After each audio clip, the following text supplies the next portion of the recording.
Hello, welcome to an episode of Pickle's Garage. Today we're going to be replacing the thermostat on my 2011 Camaro. It's a V6, which is important for reasons I will describe shortly. Typically this is a really easy job if it's on something like this with a 350 or similar block. It's literally under this housing. So it's 2 bolts, you know, sometimes you don't even have to drain the coolant. Pop it off, put the new one in, 2 bolts back in, and you're good to go. But this is going to be a little bit more complicated. Now, you might be wondering how you'll know if you have this issue.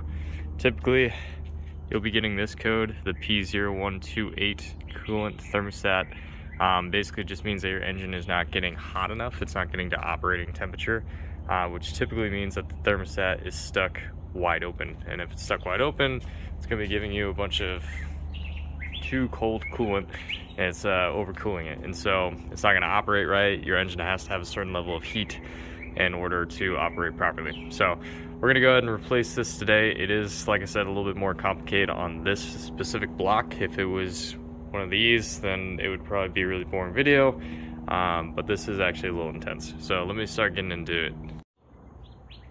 Okay, so let's start with the location of it. So typically, like I said, they're usually up front, super easily accessible. Even on the V8 of the Camaro engine, it's actually right kind of where this is. It's just snug right there. Again, 2 bolts, pop it off, and then you replace it. Takes about 5 minutes. There is a hose right here through the top that's going down, around, and then it goes into this metal kind of U right here. And so I suspected that that was where it was, but it was really shallow, so I wanted to look it up just to be sure before I started taking things apart. And as it turns out, it's actually in the rear of the engine. And so you'll see this hose right here. There's this bar that goes back and then along,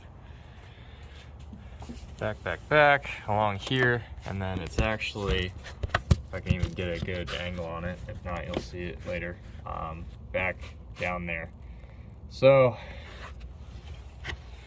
it's a little annoying to get to. What I'm gonna have to take off is this top piece.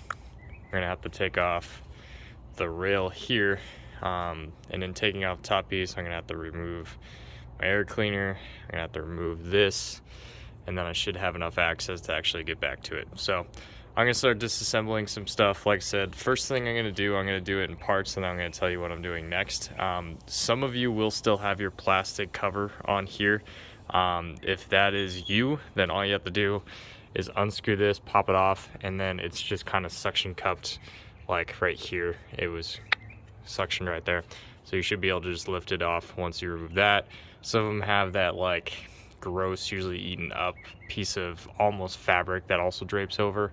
You just have to remove that as well. So once you get to this point where you can see your block more clearly, you're gonna remove your air cleaner. Granted, I have a K&N aftermarket, but basically it's the same. You'll pop off this back here, which I'll do with 2 hands. Oh, actually I can do it. All right, sweet.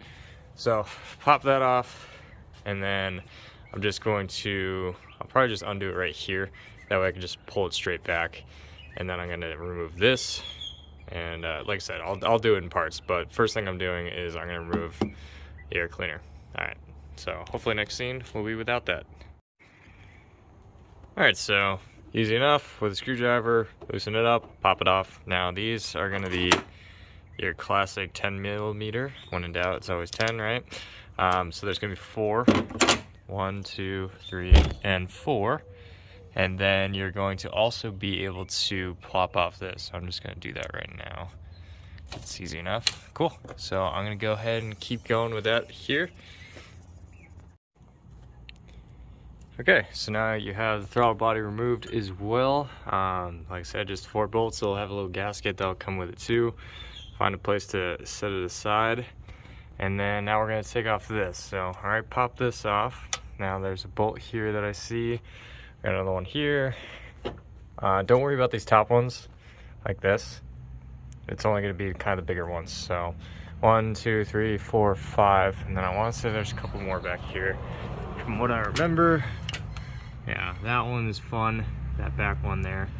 Yeah, so I think that's it. So let me go ahead and get those. Let me see if I can get the size for you real quick.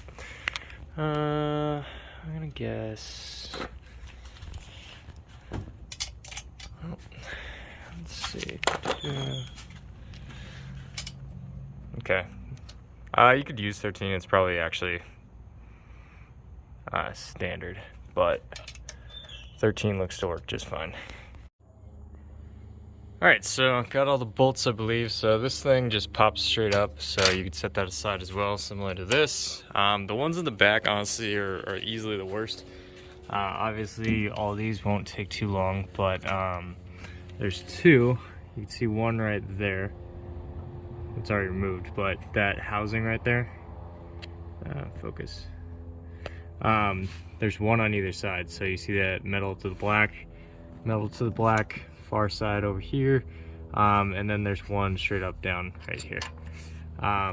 So what I did for the straight up down wasn't that bad. It was just this. For the ones back here, these two, I just used one of these 13 millimeter. You can use any wrench, but I would get a ratcheting one, just to make it slightly easier. But pretty much should be good. So I'm gonna go ahead and lift it straight up, set it aside, and then we're gonna cover the ports, which I'll show you, and then we'll go to the next step. Always something, right? So one more thing, well, two. So there's this hose right here. You just have to pinch it with some pliers. Pops off right here. And then the other thing is there is a connection right here to this. So I just have to remove that, and then we are home free, I believe. All right, let me remove that. All right, here we go. And take us off. So there's all the ports though I have to plug.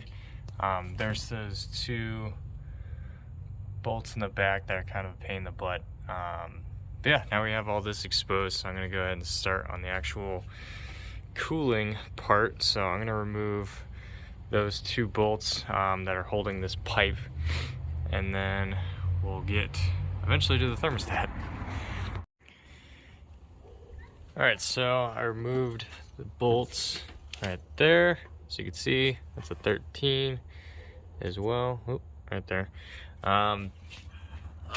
It is a pain in the butt to get back here, but I finally got a good angle that I'm comfortable with on seeing it. I think that bolt right there in between those two black, you can kind of see briefly. It's super fuzzy right now. Sorry about that, but right there at the tip is the last thing that's retaining the actual pipe. And then there's that in the corner of your screen. Briefly you see it right there. That's a better one. I'm trying to get it to focus. Okay, I'm gonna try this angle. So there's that right in between those wires there. And then there's another one equally on the other side, right?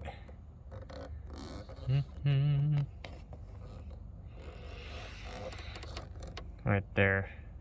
So that is technically what I'm going after here. Sorry, it's super pain to see. There it is. That's a better one.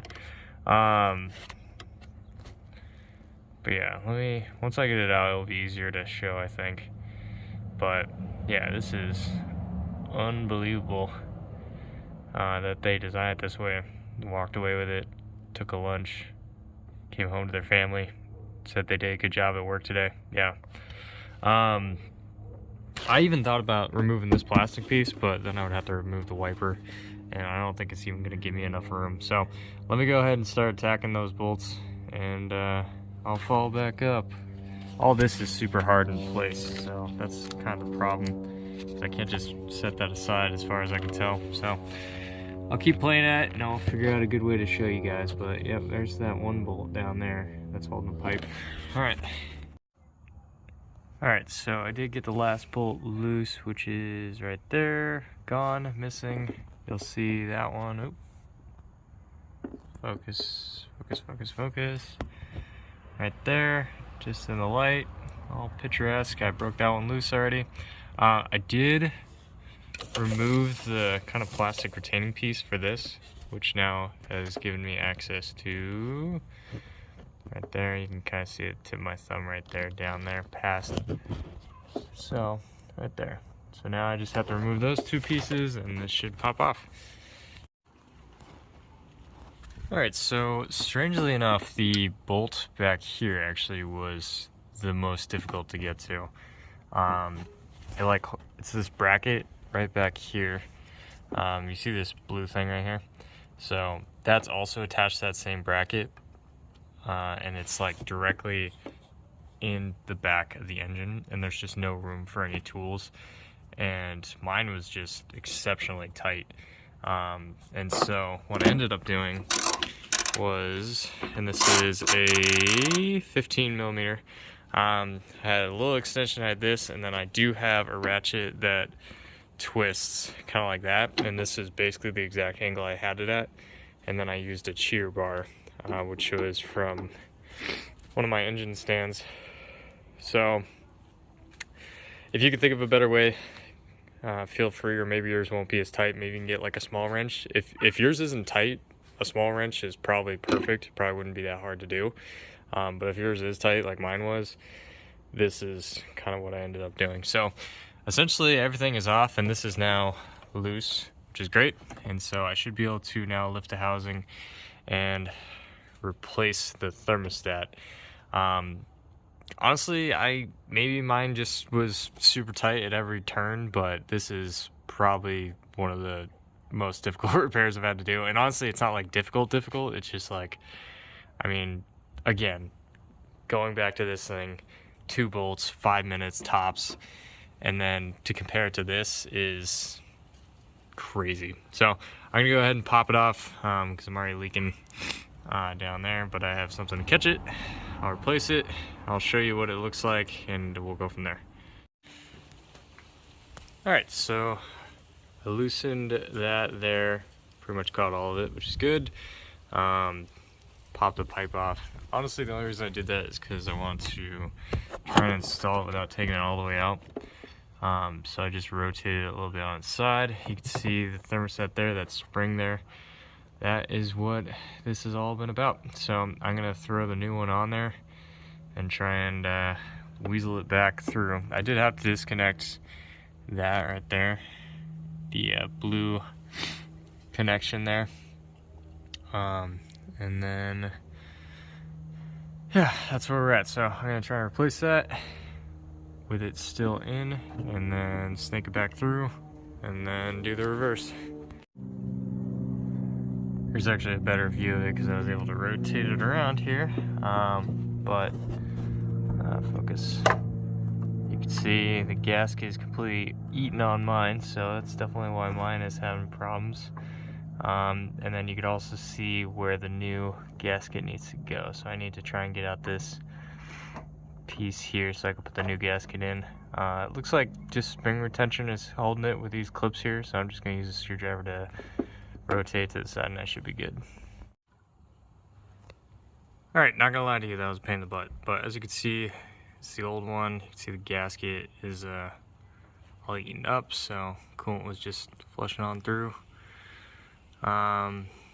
Basically, to get the tabs off, I took a pair of needle-nose and I just twisted it until the tabs kind of popped out of place. Honestly, it was just because of extremely limited room, because it's under a lot of tension. But yeah, so this is the old one.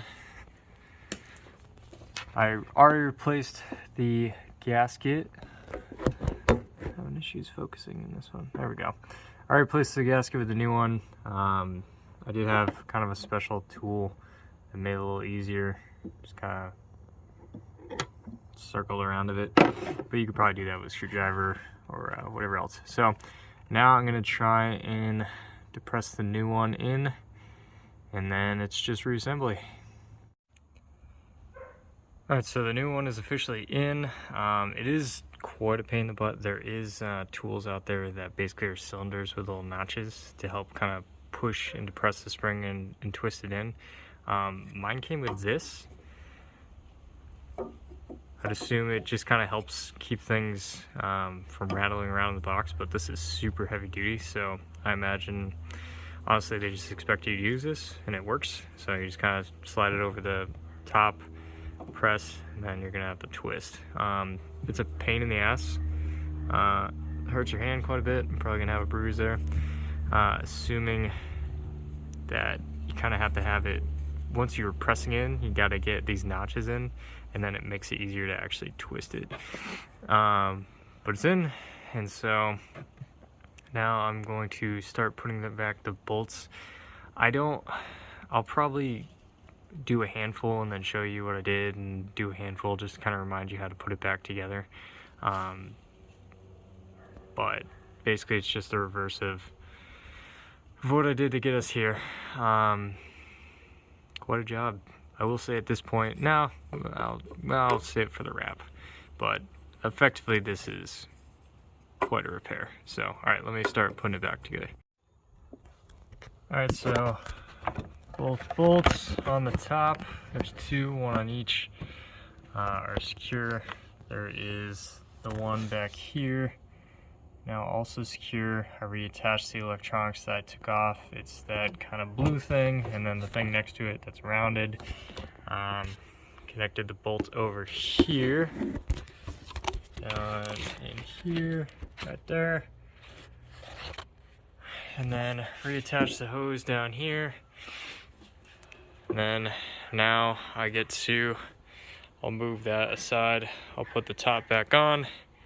There's the two in the back that are a pain, the one straight down, which is also a pain, one on top, and then the throttle body, and then I'll connect the air cleaner. So, and I'll reconnect this, and then I'll reconnect the one on top right here, and then we'll be good. So I'm actually probably gonna wrap here, just because it's probably gonna get dark. I've been working on this since probably like 9 a.m. and it's probably 2 at this point. I don't know why they designed it like that, but that is how you'll do it. I would definitely dedicate at least half a day, maybe a full day. I took quite a few breaks, but that's just because this is probably the most frustrating repair I've had to do. I love Chevy, I really do. I you know, like most of my vehicles are Chevys. And this was an issue on their V8 model. I don't know why they did it on their V6, but this was probably one of the harder repairs I've done. Again, not like overly difficult to do. You know, you could see everything. It's just everything fought you every step of the way. So if I ever have to do this repair again, I don't know, I might sooner sell it. So that is the end of this episode. Like I said, dedicate probably half a day, maybe a full day. I don't think it would help to have an additional person other than maybe, you know, you can alternate. But yeah, for the most part, pretty fun one. So thanks for watching. Bye.